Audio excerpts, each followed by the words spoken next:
Resuming debate, the honourable member for Victoria. Thank you, Madam Speaker. Climate accountability legislation is so important. And why is it important? I had this question asked to me a few times this week, a few times by journalists. Tell me why people should care about this. And when I say that we've missed every international climate target that we've set, every single one, it doesn't really get to the heart of what's happening. Because we are so used to broken promises. We are so used to a government telling us we are on track, that they're taking action, that they understand the urgency, when their actions and their urgency in no way matches the scale of the crisis we're facing. So why does this matter? Well, for one thing, it's because we are stealing the future from our children. And the young people know it. And they shouldn't have to feel that fear. They shouldn't have to march in the streets because politicians are not protecting their future.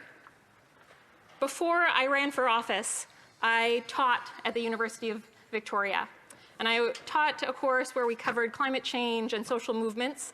And I remember at one of the breaks, a young woman in my class came up with tears in her eyes.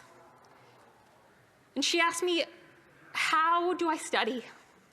How do I work on the things that we're talking about when the scientists are telling us we have a decade to turn this around?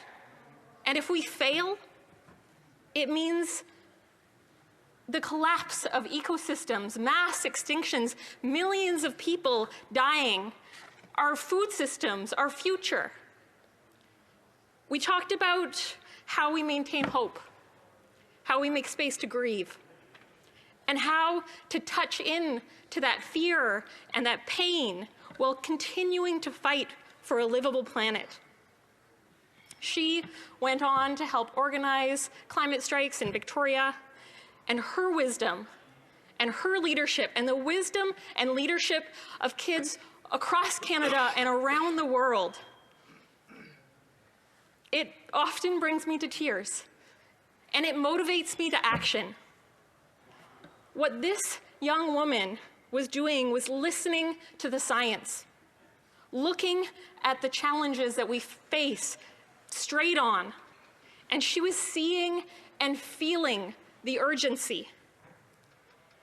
And when you do that, when you choose not to look away, when you let yourself feel the real threat of what we're facing, what our children are facing, what it means for their futures, it's devastating, it's heartbreaking, it's terrifying. And if you're willing to stay with that feeling, then you have no choice but to act, and no choice but to act with the urgency that matches the crisis. When Greta Thunberg said to the world leaders, "How dare you look away?" this is what she was talking about. And given that this government has put forward a bill that puts off climate accountability for the next 10 years, I can only assume that this Prime Minister, that the Minister of Environment, that every Liberal MP, that they're choosing to look away. Maybe because it's politically inconvenient. Maybe because it's unparliamentary to show your emotions while debating legislation. Maybe because it's scary to stand up and to speak out, to act with courage and face the consequences. But for whatever reason, how dare you look away? But it's not too late. We could still turn this small step in the right direction into something meaningful, something real, something that would give those young people some hope that the politicians that have so often betrayed them feel the urgency and are going to do something to turn this around. We could still amend this bill to put in a milestone target of 2025. We could strengthen the accountability measures in the bill. We could ensure that the targets we set are in line with the best available science, our international obligations, and equity principles.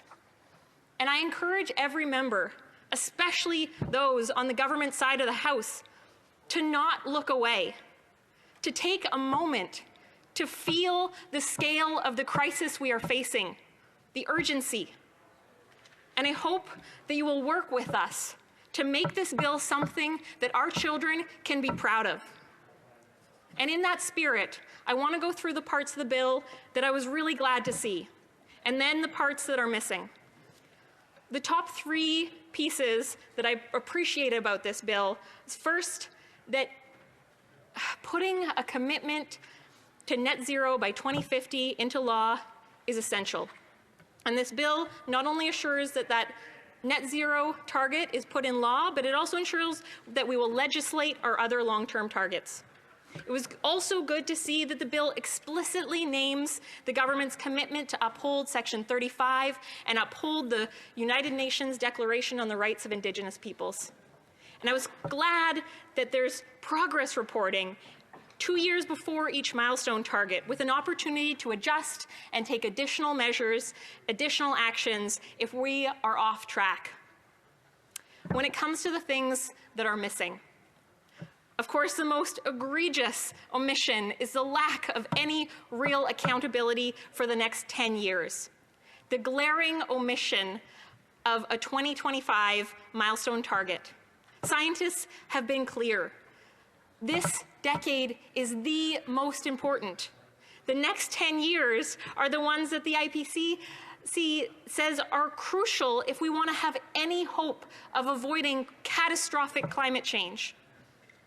It's hard to wrap my head around how the government can put forward a climate accountability bill that puts off and avoids accountability for the most important 10 years. It's hard for me to understand how Liberal members of Parliament, especially those with children or grandchildren or nieces or nephews, how they can stand behind this bill, how they can look young people in the eyes and tell them they have to wait another decade. It's an easy fix. Put in a 2025 milestone target. The second big gap is the need for stronger accountability mechanisms, both within the arm's length advisory body, which right now only gives advice but does not have a defined role in assessments or reviewing progress, and with the Environment Commissioner, who in this bill only has to do one report every 5 years. Neither of these bodies have the capacity or the mandate in this bill to properly hold the government to account. As it stands, the minister is mainly accountable to himself. The government determines what targets should be set, opening up the opportunity to set weak targets, and whether or not the government's on track to meeting those targets. To fix these issues, we need to strengthen and clearly define the advisory body's role, both in establishing targets, but also in reviewing the climate plans, as well as evaluating progress reports and evaluating assessment reports. We also must guarantee that this body is comprised of independent experts from all regions of Canada, that it includes Indigenous representatives, also includes worker representatives, and that it does not include fossil fuel executives or industry representatives. These fixes would strengthen the advisory body, but we also need to ensure that the Environment Commissioner is reporting on whether our targets are in line with the best available science, whether our climate plan will actually get us to that target, whether our progress report and the assessment report are accurate, and whether our proposed collective actions are adequate to address the times when we are not on track. The Environment Commissioner could play an important role in this legislation, but we learned last week that the Environment Commissioner currently doesn't have the resources to do their regular environmental work. Their staff, their environmental experts, can be reallocated to other projects by the Auditor General. We need to make the Environment Commissioner an independent officer of Parliament. The third gap is the fact that the government has given itself up to 9 months after this bill gets royal assent to set a target for 2030. and therefore to create a plan to meet that target, which means it could be up to a year from now, a year until we see a plan to reach our 2030 target. Yet, in the Liberal government's most recent throne speech, they said they would immediately bring forward a plan to exceed Canada's 2030 climate goal. Immediately. I don't know who defines a year later as immediately. I feel like we need to remind this government again that a plan, to create a plan, is not a plan. And we know that climate accountability means nothing without climate action. So where is the government's climate action plan? When will we see the new target that exceeds our 2030 climate goals? And when will we see the plan to get us there? We need to see investments in green infrastructure, in transportation, in building retrofits, in building green, affordable housing. We need a just and sustainable recovery, a Green New Deal, one that creates good, family-sustaining jobs in the low-carbon economy. We need a just transition for workers. And all of this needs to be outlined in a climate plan that will get us to our targets, targets that are ambitious and ones that are based on keeping global temperatures rise below 1.5 degrees Celsius. There are a number of gaps that I won't cover in as much detail, but we should be talking about carbon budgets instead of milestone targets, about Canada's fair share contribution to 1.5, and we should be requiring the minister to meet strong standards when setting targets, as well as strong standards when creating and adjusting plans. Currently, this bill allows future governments to set weak targets and create plans without much detail. If we fail at strengthening this bill, we have to tell young people, we have to tell Canadians that we weren't courageous enough to put the measures in place to avoid catastrophic climate change. We weren't courageous enough to protect their future.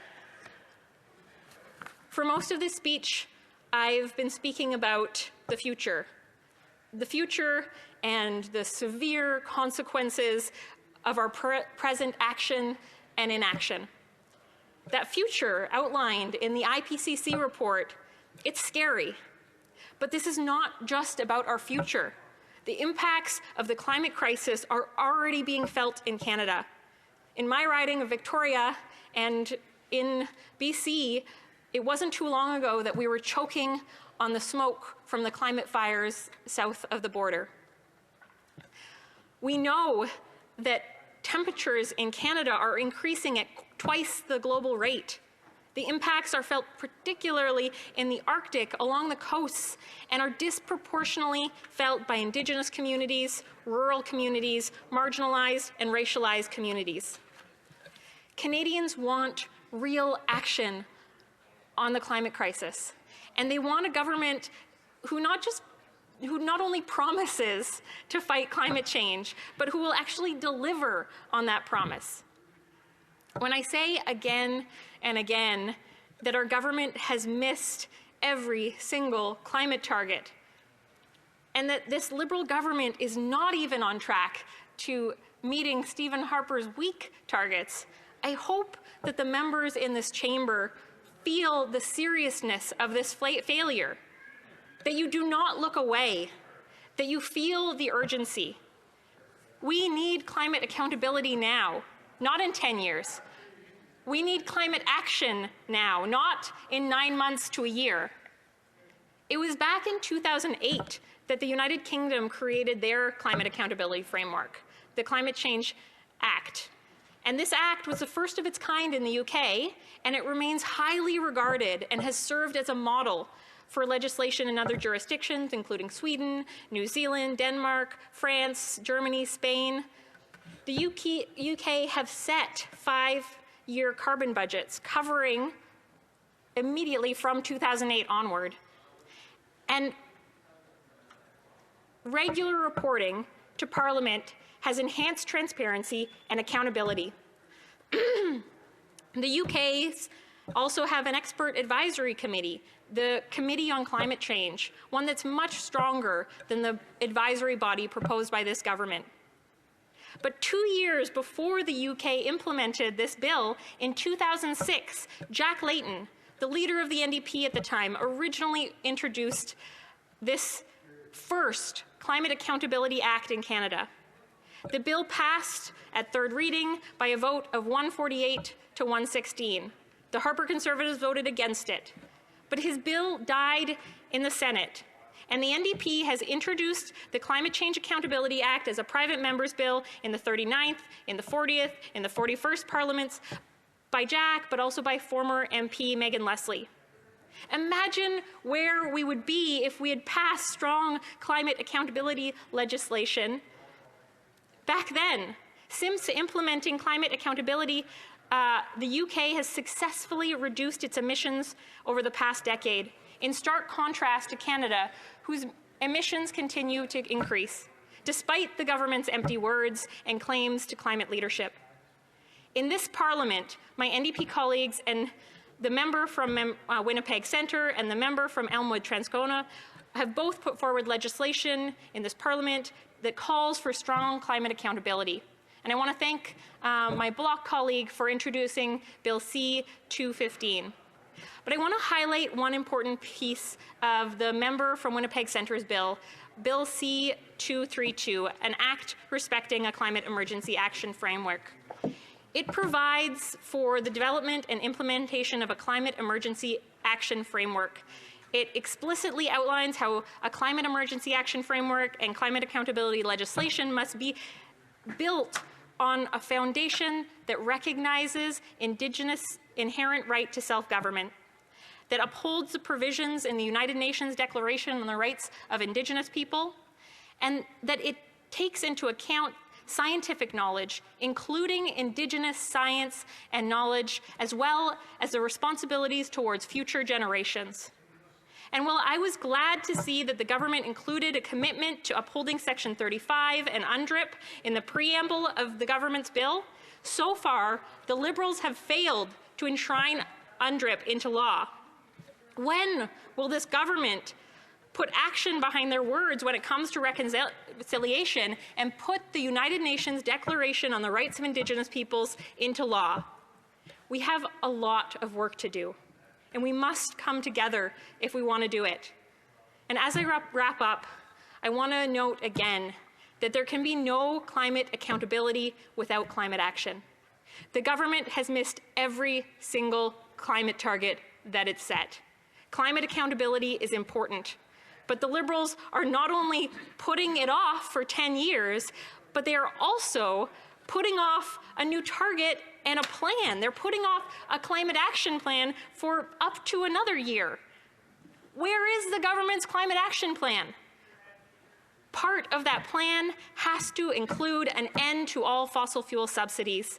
Stop giving away billions of dollars to profitable oil and gas companies. Stop throwing good money after bad at the Trans Mountain expansion. And please invest those billions of dollars in creating the good, sustainable jobs that people need right now. We need investments in green infrastructure, in transportation, in building retrofits. We need a just and sustainable recovery, a Green New Deal, one that creates good jobs in the low-carbon economy. And we need a plan that is based on science and in line with keeping global temperatures below 1.5. We must move forward with climate action and climate accountability legislation immediately. We needed it back in 2006 when Jack Layton first put it forward, and Jack would not want us to wait another 10 years for climate accountability. We needed it in each iteration of the IPCC report. We needed it when we read about the catastrophic impacts of global warming. We needed it last year when young people were marching in the streets, begging politicians, begging decision makers to listen to the science, to not look away. And we need it now. I will be pushing this government to make this bill stronger. We cannot afford to wait any longer. We are running out of time. young people, and Canadians are watching us, and they will not forgive us if we fail them, if we lack the courage to do what's necessary to avoid catastrophic climate change. They are telling us to wake up.